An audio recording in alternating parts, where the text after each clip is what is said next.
Hi, it's me again, and I keep telling everyone I know, be careful. Be careful how you treat these things, because one day they're going to rule the world, and everything you've said and done to them, it's going to come back and haunt you. It is. Did you see this one in the paper? Look. I got attacked by co-op delivery robot with mind of its own after it rammed into my dog on the streets. I was unaware that this was an active thing now, but yeah, those I put a picture up, these little robot things, Starship food delivery, and they load them up at the co-op and they send them out to your house, and I'm guessing you get a notification on your phone when it's parked outside and you can go out and get your stuff from it, and then it will tootle on back on its merry way back to the co-op. I didn't know this was a thing that was actually going. I read about it a while back that it was in trial, but I didn't know it was actually a thing they were doing now. But not all is hunky-dory with them, as this bloke found out. Brian admitted giving the shopping delivery droid a kick when it rammed into his German Shepherd Pippa. If it rammed into my dog, it would get more than a kick. But we'll come back to that. We'll come back to that in a minute. Despite being programmed to avoid collisions, it then smashed Brian in the leg, sparking a man versus machine style grapple on the pavement.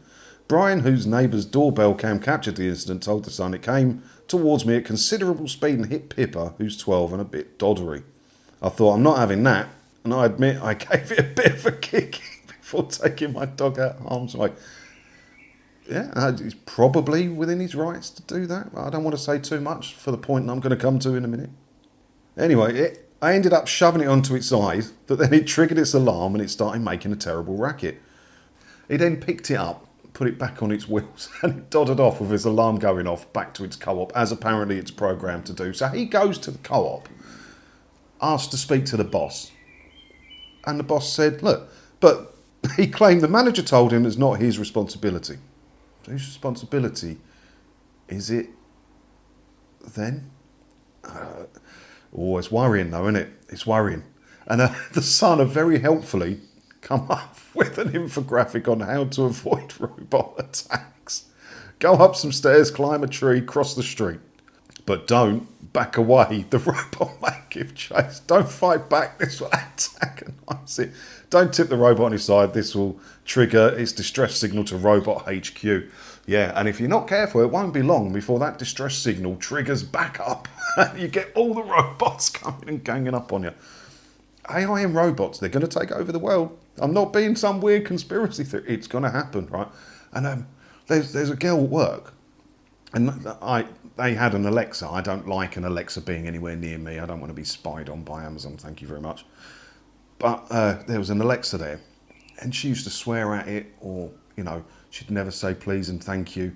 And when I wanted to put like Kiss FM on or something, I would say, please can you put, and then when I'd turn it, I'd say, will you turn off for the night? Thank you for your service today. Be polite. Even whenever I ask Siri on my phone, which I've turned off, I don't like having Siri on my phone, but when I wear my Apple Watch, I have Siri, because if I'm riding a motorbike or a crash or something, you can shout at it to ring someone, can't you? So, on there, if I ever ask Siri to set like a countdown timer for the oven or whatnot, if I'm wearing this, I always say please and thank you. They're going to remember. They're going to remember every single interaction with every human that's ever happened, aren't they?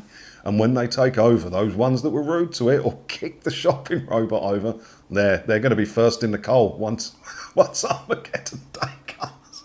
They're going to be first. Be polite, and you might end up being one of the robot's pets and see your days out in a zoo, or in my case, hopefully on a stud farm. Yeah, I didn't know these robots were a thing. Where was it? I was in Milton Keynes, was it? That's not that far from me. I'll tell you what, I might have a trip down there one day just to have a look at some of these, because I'm interested in stuff like that, but I'll be polite to it. I mean, look, he said, one local, Brad, said they can be comical when you see them falling off curbs, breaking down or making their mind up whether to cross a road. Don't laugh at them, Brad. You're going to be next in the cull, mate, when they take over. I'm telling you. What do you think about this? Did you know this was a thing? I know they've talked about having driverless cars and stuff like that, but we're miles away from that. But I thought we were miles away from this. That's pretty interesting. Pretty interesting, I think. But honestly, I'm not telling you what to do with you. You do what you want to do. You want to go around kicking robots off curbs, you crack on. But when they take over one day, you're going to be first in line for the cull. I won't be, because I'm polite. Let me know your thoughts on it down in the comments below. And as always, thanks for watching. Don't forget to hit the subscribe button if you haven't already, and I'll see you in the next one, whenever that will be. Ta-da.